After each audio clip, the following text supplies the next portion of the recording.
टमाटर ले लो, चावल दे दो, टमाटर दे दो, चावल ले लो। जी हाँ दोस्तों, नेपाल भारत को ऐसे ही बोल रहा है कि आप हमें चावल दे दो, हम आपको बदले में टमाटर देंगे। दोस्तों, जैसे कि आप सब जानते हैं कि भारत में टमाटर की कीमतें आसमान छू रही हैं, तो इसके देखते हुए नेपाल भारत से गुहार लगाया कि आप हमें चावल दे दें, हम आपको बदले में टमाटर देंगे। दोस्तों, भारत में टमाटर की कीमतें बढ़ी हुई हैं। ऐसी स्थिति में भारत को पहली बार टमाटर आयात करने की जरूरत पड़ रही है।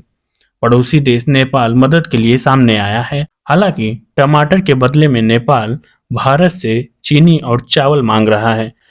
टमाटर की कीमतें आसमान छू रही हैं। इस बीच भारत की मदद के लिए पड़ोसी देश नेपाल सामने आया।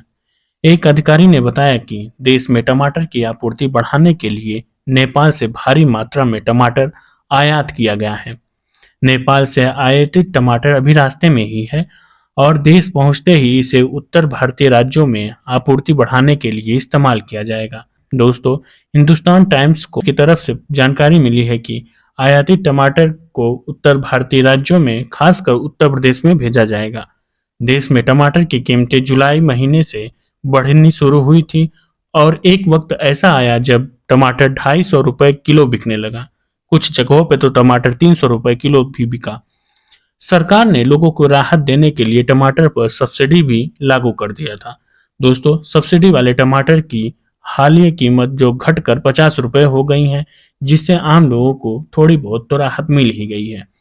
दोस्तों, सरकार की तरफ से टमाटर की आपूर्ति बढ़ाने के बाद टमाटर की रिटेल प्राइस औसतन 100 रुपए प्रति किलो हो गई है।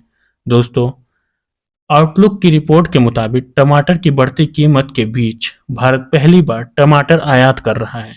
दोस्तों, नेपाल की कृषि मंत्रालय की प्रवक्ता शबनम शिवकोटी ने समाचार एजेंसी पीटीआई से बात करते हुए कहा कि नेपाल भारत को टमाटर जैसी सब्जी भेजने के लिए इच्छुक है, लेकिन इसके लिए पहले भारत को अपने बाजार में आसान पहुंच और बाकी दूसरी जरूरी सुविधाएं देनी होंगी। नेपाल के काठमांडू, ललितपुर और भक्तपुर में भारी मात्रा में टमाटर उगाया जाता है। इनमें से कुछ टमाटर अनाधिकारिक तरीके से भारत में हमेशा पहुंचता रहा है। दोस्तों, नेपाल का अखबार द काठमांडू पोस्ट की एक खबर के मुताबिक टमाटर भेज रहे नेपाल ने भारत सरकार को पत्र लिखा है और इसमें रिक्वेस्ट किया है कि भारत जो है नेपाल को चावल और चीनी निर्यात करे। बदले में नेपाल लंबे समय तक भारत को टमाटर का निर्यात करेगा। दोस्तों, भारत सरकार ने घरेलू कीमतों को नियंत्रण रखने के लिए 20 अगस्त को गैर बासमती चावल का निर्यात पर प्रतिबंध लगा दिया था। इस प्रतिबंध से अमेरिका, ऑस्ट्रेलिया सहित भारत के पड़ोसी देशों जैसे नेपाल पर भी असर पड़ा है। भारत के चावल निर्यात पर प्रतिबंध से नेपाल में चावल की कीमतें आसमान छू रही हैं।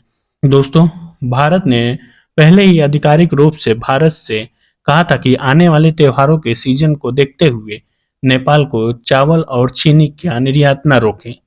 नेपाल के उद्योग, वाणिज्य और आपूर्ति मंत्रालय के अधिकारियों ने कहा कि उन्होंने भारत से रिक्वेस्ट किया है कि नेपाल को 10 लाख टन धान, 1 लाख टन चावल और 50,000 टन चीनी निर्यात करें। दोस्तों, पिछले हफ्ते मंत्रालय के संयुक्त सचिव रामचंद्र तिवारी ने कहा था कि कुछ दिनों पहले हमने विदेश मंत्रालय के माध्यम से भारत की सरकार से रिक्वेस्ट किया था कि वो हमें अनाज और चीनी की आपूर्ति करें। हालांकि हमें अब भी भारत सरकार की तरफ से कोई जवाब नहीं आया है। दोस्तों, नेपाल ने बताया कि आने वाले फेस्टिवल्स में जो फेस्टिवल्स होते हैं उसमें खाने वाली चीज़ों की कीमतें ऑटोमेटिकली बढ़ जाती हैं। दोस्तों, नेपाल जो है वो भारत पे खाने वाली चीज़ों को लेकर निर्भर रहता है। इसलिए भारत अगर किसी भी चीज़ पे प्रतिबंध लगाता है तो नेपाल पे गहरा असर होता है।